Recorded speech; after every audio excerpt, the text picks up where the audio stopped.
Olá, galera seviana, bom dia, boa tarde, boa noite, boa madrugada. Seja bem-vindo ao nosso quarto episódio do Sevcast, primeira temporada.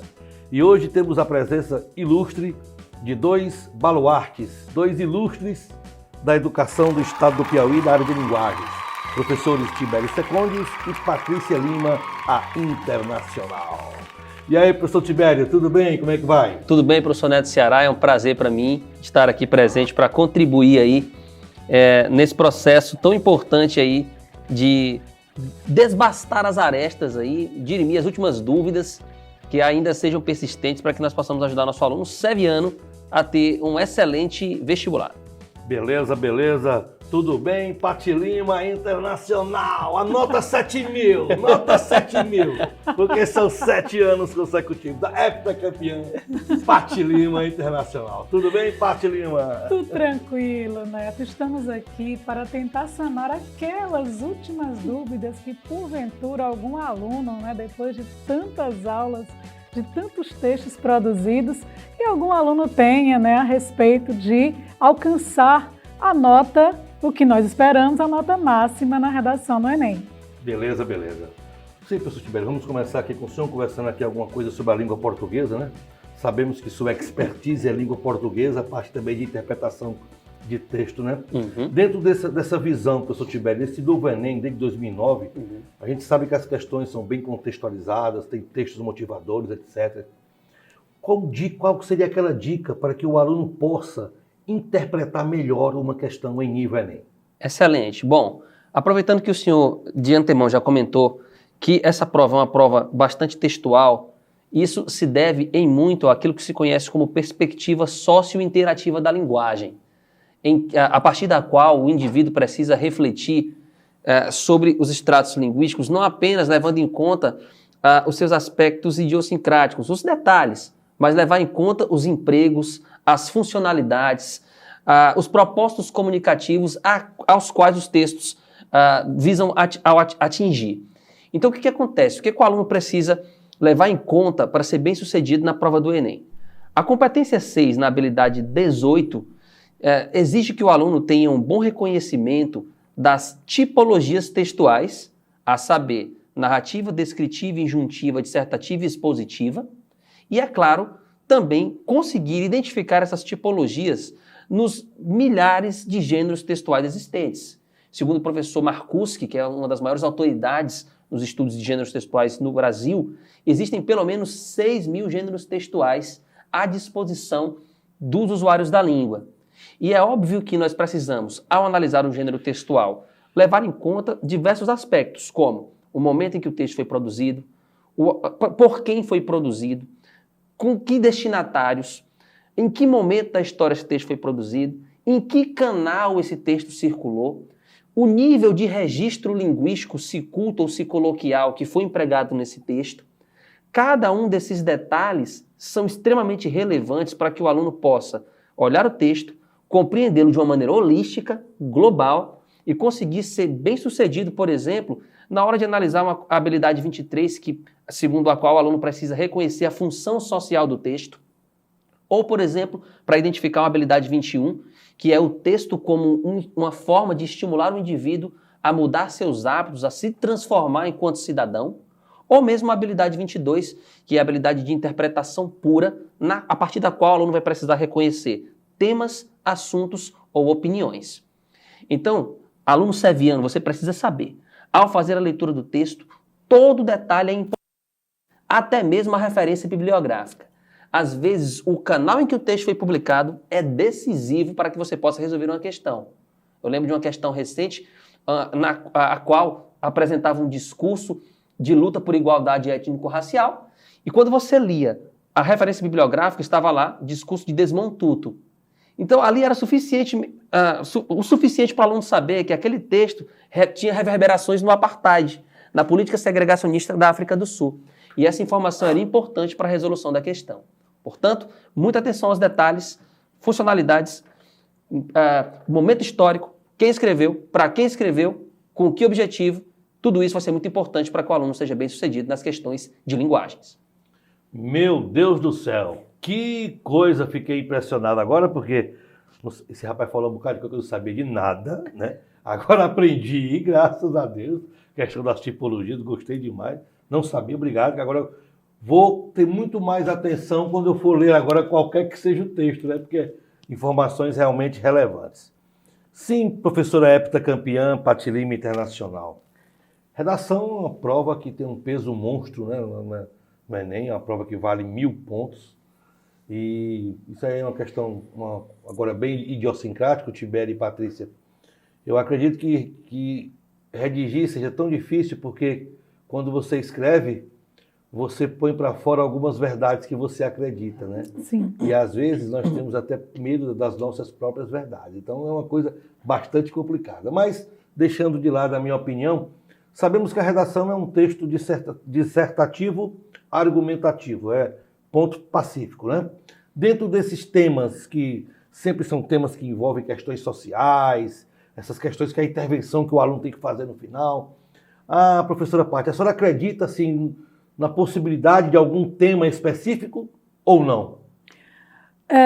Neto, eu prefiro trabalhar com eixos temáticos. Eixos temáticos. Eixos temáticos. O que vem a ser um eixo temático? Ora, são assuntos.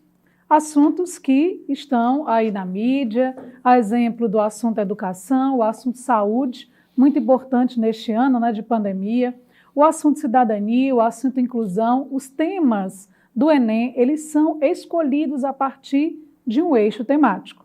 Então, já caiu o eixo temático meio ambiente, 2008 foi a última, né, a última edição em que foi cobrado o texto sobre meio ambiente. Eixo educação, né, que é muito importante para este ano, foi cobrado em 2017, já está aí com um tempinho. Então, nós aqui... Na época não teve também do Sul, da inclusão, ou foi educação? Não teve foi 2017, a formação educacional dos surdos no Brasil, justamente. Lembrei-me. É um tema que tratou tanto do eixo temático inclusão e, ao mesmo tempo, do eixo temático educação. Então, nós aqui trabalhamos o eixo temático, né? Dessa maneira, Neto, o aluno ele está preparado para qualquer tema específico acerca deste eixo temático. Por exemplo, existem muitas discussões sobre a importância da tecnologia na educação. O governo, este ano, lançou programas tais como Grafogame. Né? Grafogame é um aplicativo para melhor alfabetizar as crianças. Então, o governo está disponibilizando esse aplicativo para as famílias, para as escolas, né? Qualificando professores para utilizar melhor essa tecnologia. E aí, a partir disso, há a possibilidade de um tema específico do eixo temático educação. Qual seria o tema? A importância das tecnologias para a formação educacional de crianças e adolescentes no Brasil. E assim, desse modo, nós trabalhamos, porque caso seja cobrado, né, um tema sobre educação, o aluno está preparado. E, neste caso, nós temos a educação e a tecnologia ao mesmo tempo. Então, nós também trabalhamos o eixo temático, né, tecnologia. Portanto, nesta reta final, eu aconselho a todos os alunos fazerem a leitura do nosso módulo temático. O nosso módulo temático, nele, o aluno vai encontrar, você, aluno, vai encontrar como produzir um texto do eixo temático educação, tecnologia, inclusão, também algo mais específico. Por exemplo, em 2020, o ECA completou 30 anos de existência, de atuação. Então, há uma forte... Isso, o ECA, o Estatuto da Criança e do Adolescente. Então, há uma forte possibilidade de o tema este ano estar voltado para a cidadania, para o respeito à criança e ao adolescente. Então, se o aluno ele compreende o que há pouco muito bem falou o Tibério, né, o global, né, a ideia do eixo que é o global, ele consegue produzir qualquer tema que o Enem, né, propuser aí na prova de domingo. Uma observação aqui em relação ao que a professora Patrícia falava. A professora Patrícia falou da importância das novas tecnologias.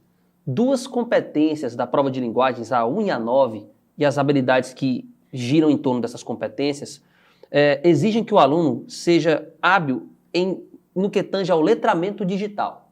Esse termo letramento é um termo que foi cunhado por uma pensadora mexicana conhecida, chamada Emília Ferreiro, e o letramento diz respeito à habilidade que o indivíduo tem de utilizar a linguagem para resolver problemas do cotidiano do dia a dia. E o letramento digital, pois, diz respeito ao indivíduo ser capaz de utilizar a linguagem digital nas suas mais diversas searas do cotidiano para resolver problemas.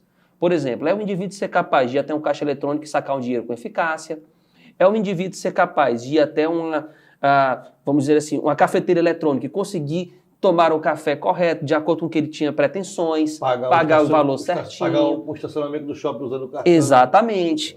E é claro que esse letramento digital passa também pelo reconhecimento de novos gêneros textuais que têm ganho bastante repercussão. Um desses gêneros que a gente pode citar que tem ganho bastante repercussão é o próprio podcast. O podcast que é um gênero recente, né, vinculado às novas tecnologias. Eu diria até que o podcast ele é derivado do rádio, né? É uma adaptação, uma evolução do rádio e tem uma atratividade e cada vez mais público, né? E é um gênero importante. Outros gêneros como os memes, né, que são extremamente recorrentes nas provas de vestibular, porque englobam tanto críticas sociais, semelhantemente ao que fazem as charges e as tirinhas, como também o aspecto jocoso, risível. Então, observar, estar focado nos gêneros digitais e, é claro, no hipertexto em linhas gerais, é uma coisa bem importante. Lembrar que o hipertexto está muitas vezes vinculado às desktops, porque permite que o indivíduo exerça o seu ato de leitura de uma maneira não horizontal. Que a leitura antes, professor Neto Ceará, ela se iniciava no canto superior esquerdo e ia no horizontal para a direita até o canto inferior direito. Agora não. Com o hipertexto, o aluno começa a leitura aqui no canto superior esquerdo, de repente uma coisa chama a atenção dele no canto inferior esquerdo. Ele vai para lá e lê aquele pequeno microtexto ali dentro da desktop. E vários outros microtextos se espalham dentro dessa teia textual que é o hipertexto.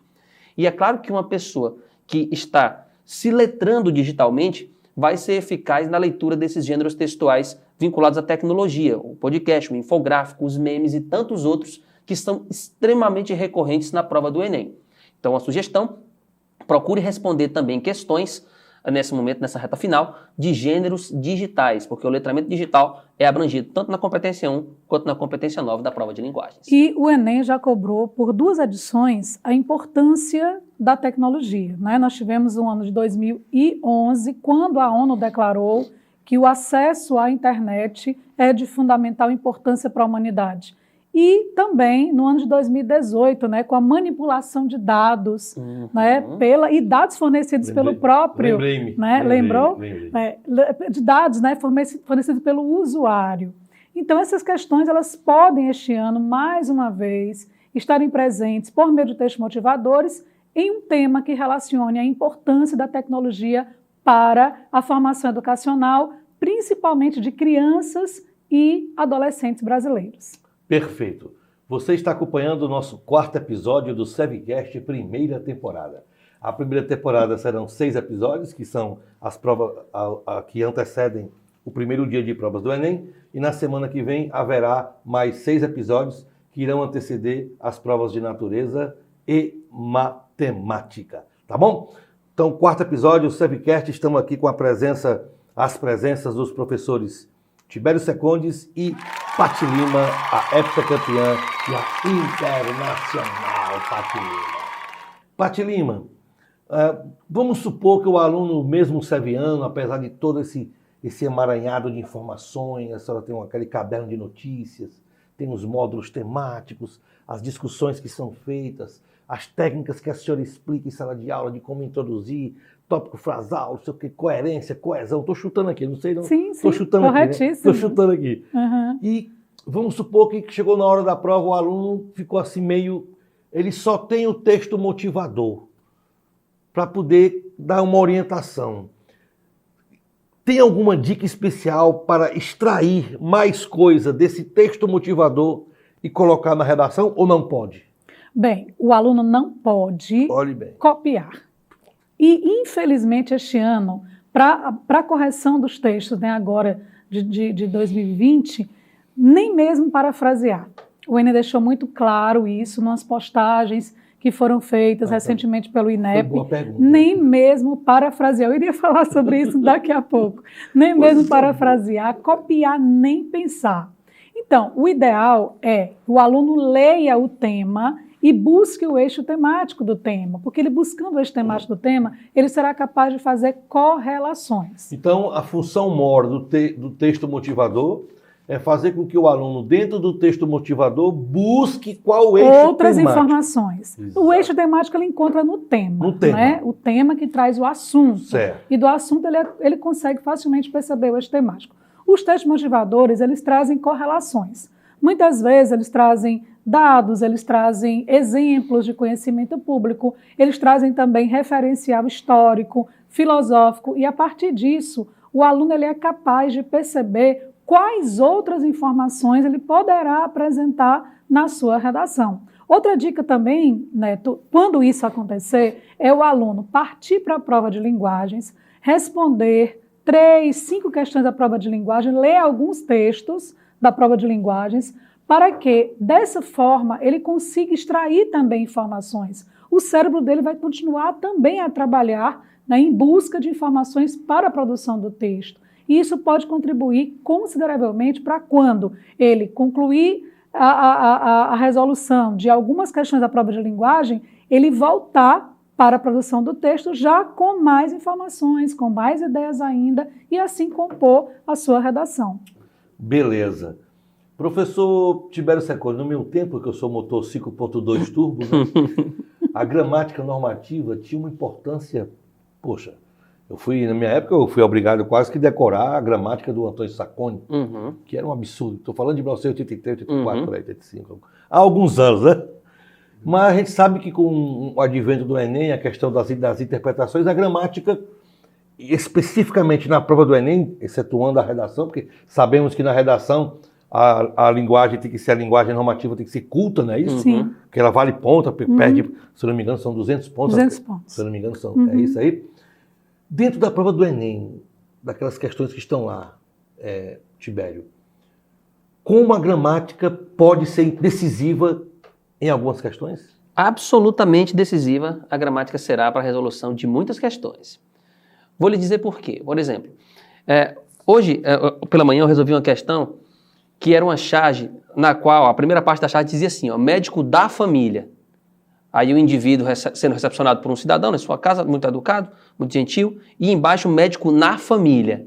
E os parentes do médico assim, enchendo o médico de ocupações, às vezes sendo inconvenientes, puxando pela camisa, o médico enxovalhado. Importância de veja só, né? a simples mudança do de por em ocasionou toda uma modificação semântica na estrutura frasal. Na pergunta que eu elaborei, eu pedia para que o aluno observasse também a mudança na função sintática, porque aí esse da família você tem o adjunto adnominal restritivo e na família você tem o adjunto adverbial de lugar. E lá na questão, fazer o acionamento desse conhecimento sintático era importante para se gabaritar o item. E isso vai acontecer em muitos casos. Existem questões, por exemplo, explorando a competência 6, habilidade 18, em que o aluno vai perceber a coesão sequencial de acordo com a manutenção dos verbos no mesmo tempo e modo.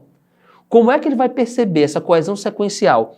O respeito à correlação verbal, se ele não souber distinguir um verbo no pretérito perfeito e um verbo no futuro do pretérito, ou um verbo no futuro do presente. Conhecer os tempos e os modos verbais, muitas vezes vai ser importante para se perceber itens de coesão sequencial extremamente relevantes. Também não é raro o Enem cobrar questões que envolvam o valor semântico de certas conjunções subordinativas. E aí, quando a gente fala em conjunções subordinativas, a gente pensa nas conjunções subordinativas adverbiais, que tem 9 classificações diferentes: causais, consecutivas, condicionais, concessivas, comparativas, proporcionais, finais, temporais. E muitas vezes o raciocínio por detrás de uma questão, por detrás de um parágrafo inteiro, pode ser facilmente identificado através dessas marcas linguísticas, desses marcadores, né, argumentativos, que são as conjunções. Então, ler do engano, acreditar que o conhecimento estruturalista da gramática não é relevante no Enem. Eu lembro de uma questão do Enem que dizia assim: a preguiça é uma mãe, mas mãe e é preciso respeitá-la. E aí ele destacava a conjunção coordenativa adversativa mas e pedia para que o aluno identificasse naquele contexto que conotação ela exercia dentro da estrutura frasal. Então existem ainda muitos conteúdos que são normativos vinculados à gramática normativa, que são muito importantes. Um outro exemplo, o conteúdo de fonética e fonologia, que para muitos pode ser um conteúdo irrelevante, muito pelo contrário. Uma vez que a prova do Enem, na competência 8, habilidade 25 e 26, explora as variações linguísticas, boa parte das variações, sobretudo as diatópicas ou variações regionais, estão diretamente associadas aos sotaques, às mudanças nos falares. E às vezes... lingodental, exato. Falar, e às vezes uma questão, por exemplo, pode mesclar figuras de linguagem, cobrando, por exemplo, as figuras de som, como a aliteração ou a assonância, associada à fonética e fonologia. Ele coloca um texto ali, o vento uiva na ventania matinal, aí VVV, né?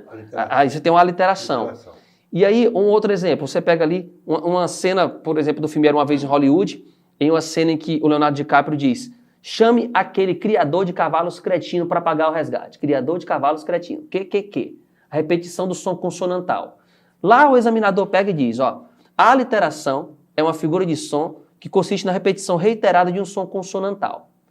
No trecho em destaque, criador de cavalos cretino, a aliteração se dá à medida que, letra A, o fonema consonantal lingodental se repete, e aí, se você não tivesse conhecimento, por exemplo, de que o que é um som glotal para responder, não vai acertar a questão. Então, às vezes, o conhecimento gramatical ele vai ser importante para que você possa, de fato, ter a chave mestra para a resolução de uma questão. Então, as aulas de gramática normativa são muito importantes, tanto para a língua portuguesa quanto para a redação. Muito bem respondido. Parabéns, Tibério Secondes. Professora Pati Lima, não posso deixar de falar, né? A Internacional. Ilhas Gregas. Chama. Casablanca. Chama, papai. Garoto. Pense, meu amigo. Itália. Rapaz, eu roubei aqui em Timon, tá bom demais. Ai, meu Deus. Tá bom aqui demais.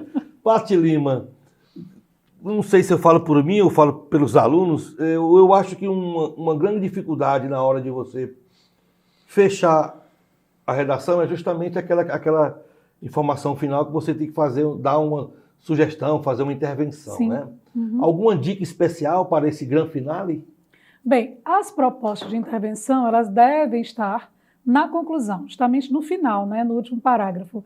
E essas propostas, elas devem estar também em consonância com as teses, ou seja, os problemas apresentados.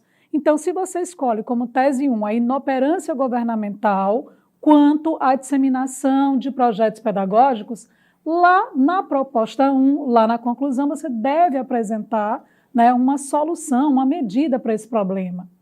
Do mesmo modo, se você apresenta a influência midiática, né, como causadora do óbice, do problema apresentado lá no tema, já que tema é situação-problema, você deve apresentar de que modo a própria mídia, né, o próprio meio de comunicação, ele pode contribuir para minimizar o problema apresentado. Vale ressaltar os elementos que são indispensáveis na construção de uma proposta de intervenção. A competência 5, ela exige que sejam apresentados 5 elementos. Você tem que apresentar, e preferencialmente, Neto, nesta ordem. Primeiro, apresentar o agente, ou seja, quem vai fazer, e pode ser, por exemplo, o Ministério da Educação. O eixo temático é educação, qual é o agente? Ministério da Educação. O eixo temático é saúde? Ministério da Saúde, beleza? O agente, né, adequado ao tema, o agente adequado à proposta que você irá apresentar. Muito cuidado com as agências reguladoras, né? Por exemplo, no eixo temático saúde, nós temos a Anvisa, né, que é a Agência Nacional de Vigilância Sanitária, perfeita para um tema, por exemplo, que é muito provável, voltado para a questão da alimentação. Alimentação saudável, alimentação escolar, obesidade infantil. Então, você vai trabalhar o Ministério da Educação, o Ministério também da Saúde e colocar a Anvisa, né, a fim de fiscalizar, de observar se realmente a alimentação está sendo ofertada para os alunos, por exemplo, de maneira saudável. Do mesmo modo, o uso, aliás, a comercialização de alimentos nas escolas. Recentemente, o Senado proibiu a utilização, olha aí, da comercialização de produtos industriais nas escolas, tá? Ainda vai entrar em vigor, tá bom? Então, pois é, olha só, Além do agente, para compor uma proposta, nota máxima, nota 200 pontos, o aluno tem que apresentar a ação. A ação é justamente aquilo que será feito. Ao apresentar a ação, eu sempre aconselho o aluno a apresentar 2 verbos. Um verbo no presente indicativo e um verbo no imperativo, né? Deve, e um verbo no infinitivo. Deve ampliar, deve fomentar, deve reformular, por exemplo. E aí, agente, ação. Essa ação ela tem que ser explicada, o modo meio, como essa ação será executada. Para apresentar um modo meio, nada melhor do que utilizar expressões, tais como por meio, por intermédio, mediante, por via, ou um verbo no gerúndio que também contribui para a apresentação do modo meio da execução, né, da ação. Além disso, é exigida uma finalidade. Ora, se eu vou apresentar uma medida, para que essa medida? E aí, Tibério, a utilização das conjunções. Exato. A fim de, com o intuito de, com a finalidade de, com o fito de, gosto muito dessa expressão, com o fito, né? Ela denota uma linguagem mais culta, mais formal para o texto, com o fito de. Mas, além desses 4 elementos, que são os essenciais, o Enem passou a exigir, aí na correção, a partir do ano de 2017, o detalhamento. Detalhamento é uma informação a mais que você irá apresentar na sua proposta de intervenção. Por exemplo, é muito comum uma proposta voltada para a educação. Então, você poderá apresentar que o Ministério da Educação deve ampliar nas escolas projetos pedagógicos. Detalhamento, que projetos pedagógicos são esses? Aí o aluno vai propor. O aluno vai propor, por exemplo, a promoção de palestras ministradas por especialistas no assunto. Uma outra maneira de detalhar é você apresentar características acerca do agente. Por exemplo, qual é a função da Anvisa? Qual é a função da ANEEL, né, que é a Agência de Energia Elétrica? E aproveito para falar a respeito de energias renováveis, que é um possível tema, né, meio ambiente. Quais são os possíveis temas? Resíduos sólidos e a questão das energias renováveis. Então, o aluno explicar, caracterizar o agente. Também, Neto, eu gostaria de chamar a atenção, de relembrá-los para a necessidade de finalizar essa proposta, né, finalizando assim, de modo geral, o texto. O ideal é você concluir a sua redação com uma retomada acerca do que você apresentou. Por exemplo, os alunos já sabem que eu sou apaixonada pela literatura na redação. E eles já sabem também que já deu certo. O texto nota 1000 da nossa ex-aluna Isabela Barros Castelo Branco. Ela começou como a redação? Memórias Postas de Brás Cubas. Porque em sala de aula, em 2017, nós trabalhamos o tema deficiência física. E eu disse, que tal vocês começarem a redação por meio de Memórias Postas de Brás Cubas e a partir da caracterização da personagem Eugênia, bonita, porém coxa. Isabela Barros Castelo Branco lembrou-se do trecho, lembrou-se da obra e começou a partir dessa obra literária. Como ela terminou essa redação, ela concluiu fazendo uma referência à obra, afirmando que a partir da promoção dessas medidas, né, das medidas apresentadas, o enredo não mais representará a sociedade brasileira. E assim é que você deve solucionar, né, fechar aí um texto nota 1000, nota máxima. Pronto, depois dessa aula de redação, em poucos minutos, a professora Patrícia deu uma aula de redação, a gente já vai encerrando aqui o nosso 4º episódio aqui da primeira temporada do nosso SEVcast, né? O 5º episódio vem em breve com uma presença da área de humanas, com os professores o Alisson Veras, Loisiana de Sociologia e Filosofia e o professor Imperador Dom Júlio César com a Geografia. Queria agradecer a presença do professor Tibério, muito obrigado por sua presença, foi realmente muito produtivo, as dicas foram realmente maravilhosas. Obrigado, professor Tibério. Eu é quem agradeço, me sinto honrado em participar aqui do SEVcast e fico à disposição. Obrigado, Pati Lima Internacional, dicas maravilhosas, deu um show de redação. Obrigada, professor Neto, e quero deixar, né, para todos os meus alunos uma mensagem de positividade, de tranquilidade e, claro, né, pedir para que leiam. O momento agora é de ler, é de fazer a leitura dos nossos materiais, do nosso módulo temático, do nosso caderno de repertórios. Além disso, estou sempre online à disposição de vocês para sanar quaisquer dúvidas, tanto antes da prova do Enem, quanto também após a prova de redação, beleza? Beleza, beleza, beleza. Muito obrigado, professora Patrícia e professor Tibério. Assim, nós terminamos hoje o nosso 4º episódio. Até lá, professor Neto Ceará, em breve no 5º episódio, estará junto com vocês. Forte abraço, galera seviana.